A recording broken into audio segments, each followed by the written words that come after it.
थोड़ा शांत हो जाए, थोड़ा प्लीज। सबसे पहले तो मैं अपने मीडिया के सभी मित्रों का सबका दिल से धन्यवाद करता हूं कि आप सब लोगों ने लगातार जिस दिन से हम समान नागरिक संहिता कानून को बनाने के लिए जिस दिन हमने संकल्प लिया था, वो संकल्प लेने का दिन था 12 फरवरी 2022 और तब से लेकर आज जब ये विधेयक के रूप में पारित हो गया है, विधेयक बन गया है, आप सब लोगों का, आप सबका बहुत प्रेम, बहुत सहयोग और इसको जन जन तक पहुंचाने का काम उत्तराखंड के अंदर आप सब लोगों के माध्यम से हुआ है। आज का ये दिन उत्तराखंड के लिए बहुत विशेष दिन है। आज देवभूमि के अंदर, देवभूमि की इस विधानसभा ने आज ये विशेष विधेयक, जिसकी लंबे समय से देश के अंदर लगातार लोगों को प्रतीक्षा थी, लगातार जिसकी मांग उठती रही थी, जो बरसों बरसों का इंतजार था, वो देवभूमि उत्तराखंड के अंदर इसकी शुरुआत हुई है और विधानसभा के अंदर आज इसको पारित किया गया है। इसके लिए मैं उत्तराखंड विधानसभा के सभी सदस्यों का, सभी अपने सहयोगियों का धन्यवाद करता हूं और विशेष रूप से उत्तराखंड की देवतुल्य जनता का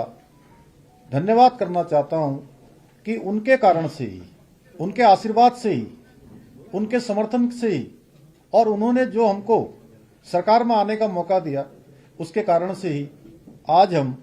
ये कानून बना पाए। समान नागरिक संहिता का जो एक्ट है, जो विधेयक है, उसको हम पारित कर पाए। इसके साथ साथ मैं हमारे देश के यशस्वी प्रधानमंत्री आदरणीय नरेंद्र मोदी जी का भी धन्यवाद करना चाहता हूं कि उनकी प्रेरणा से, उनके मार्गदर्शन में हमको आज ये विधेयक राज्य की विधानसभा में पारित करने का अवसर मिला और उनके मार्गदर्शन में हमने काम किया। हमको उन्हीं से प्रेरणा मिली। एक भारत श्रेष्ठ भारत का जो उनका संकल्प है, उसी संकल्प को अपनी प्रेरणा मानते हुए हम आगे बढ़े और आज इसको विधेयक के रूप में हम प्रेरित कर पाए। आदरणीय प्रधानमंत्री जी के मार्गदर्शन में उत्तराखंड में समान नागरिक संहिता का जो अवसर है, क्योंकि चुनाव के वक्त आदरणीय प्रधानमंत्री जी भी यहाँ आए थे, उन्होंने भी हमारे, जब हमने इस बात को रखा था, हमारी पार्टी ने रखा था, उन्हीं के मार्गदर्शन में रखा था। यह कानून सबको एक तरह से समानता का कानून है, सबको एक रूपता का कानून है, सबकी एकता का कानून है, सबका समान अधिकार का कानून है। यह, इसके बारे में अलग अलग लोग अलग अलग बातें कर रहे थे, लेकिन सारी बातें आज और कल जो 2 दिन विधानसभा के अंदर चर्चा हुई है, उस चर्चा में बहुत चीजें स्पष्ट हो गई हैं कि ये कानून हम किसी के खिलाफ नहीं लाए हैं, ये कानून किसी के विरुद्ध नहीं है, बल्कि ये उन माताओं, बहनों, बेटियों के लिए जिनके जीवन में कई बार कुरीतियों के कारण से, कई बार असमानताओं के कारण से उनको अनेक कष्टों का सामना करना पड़ता था, अनेक बार उनको यातनाओं का सामना करना पड़ता था। उन कुरीतियों के कारण से उनका आत्मबल कमजोर होता था। उनके आत्मबल को मजबूत करने का काम, उनको उत्थान की ओर ले जाने का काम, उनकी सर्वांगीण उन्नति के लिए ये कानून हमने बनाया है। ये सब बच्चों के भी हित में है, मातृशक्ति के भी हित में। इस कानून में जहां विवाह, तलाक, गुजारा भत्ता, उत्तराधिकार, लिव इन रिलेशनशिप जैसे जो अनेक महत्वपूर्ण विषय हैं, उन सभी विषयों को इस कानून में शामिल किया गया है और लगभग 2 वर्षों के इस कालखंड में, लगभग 12 फरवरी 2022 से हमने जब इसका संकल्प लिया था, उत्तराखंड की देवतुल्य जनता के सामने रखा था, उसके बाद हमने कमेटी का गठन किया था, ड्राफ्ट बनाने वाली कमेटी। उन कमेटी के सदस्यों का भी मैं, उनका भी दिल से उनका धन्यवाद करना चाहता हूं। उन्होंने विभिन्न वर्गों के बीच में जाकर उस कमेटी ने काम किया, विभिन्न धार्मिक संगठनों के लोगों से भी बात की, उन्होंने जनजातियों के बीच में जाकर भी बात की, अनेक अनेक संगठनों से बात की और लगभग 10,000 लोगों से कमेटी ने प्रत्यक्ष रूप से संवाद किया और 2,33,000 के लगभग लोगों के विचार इसमें लिए, सुझाव लेकर, और 43 बड़े जनसंवाद के कार्यक्रम किए, दिल्ली में भी कार्यक्रम किया, और जो ड्राफ्ट बनाया उस ड्राफ्ट का हमने आकलन किया, हमारी मंत्रिपरिषद ने उसका आकलन किया, परीक्षण किया, और उसके बाद उसको विधानसभा में विधेयक के रूप में प्रस्तुत किया। आज ये विधेयक पारित हो गया है, और मैं देवभूमि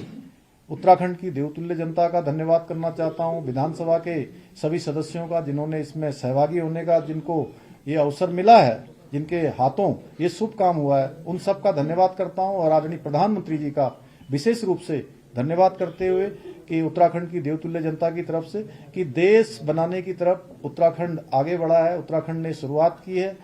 और भारतवर्ष के अन्य राज्यों से भी हमारी अपेक्षा रहेगी कि हमने इसको यहाँ पारित कर दिया है, यहाँ एक्ट बना दिया है, महामहिम राष्ट्रपति जी के यहाँ इसको भेजेंगे, और जल्दी महामहिम राष्ट्रपति जी के यहाँ से जैसे ही हमको स्वीकृति प्राप्त हो जाएगी तो हम इसको कानून के रूप में राज्य के अंदर लागू करेंगे, और राज्य में लागू करने के लिए जो जरूरी व्यवस्थाएं हैं इतने दिनों में हम उन व्यवस्थाओं को भी सुनिश्चित करने का काम करेंगे। अंत में मैं आप सबका भी धन्यवाद करता हूं, बहुत बहुत धन्यवाद। मुख्यमंत्री जी, कुछ लोगों का ये कहना है कि चुनाव के वक्त इस बिल को जानबूझकर लाया गया है जिससे इसका पॉलिटिकल माइलेज मिल सके। देखिए, इस चुनाव के लिए चुनाव तो आ रहा है, लेकिन हम इसको विधानसभा के चुनाव में लाए थे, और सबसे बड़ी बात जो आप सबके सामने मैं स्पष्ट करना चाहता हूं, मैं संजय भाई आपका बहुत आभारी हूं कि आपने ये प्रश्न पूछकर, मैं समझता हूं कि अपने अन्य साथियों की भी जो जिज्ञासा है उस जिज्ञासा का प्रश्न मेरे सामने किया है। तो मैं बताना चाहता हूं कि ये विधानसभा का 2022 का आम चुनाव, उत्तराखंड विधानसभा का जो चुनाव था, उस चुनाव के समय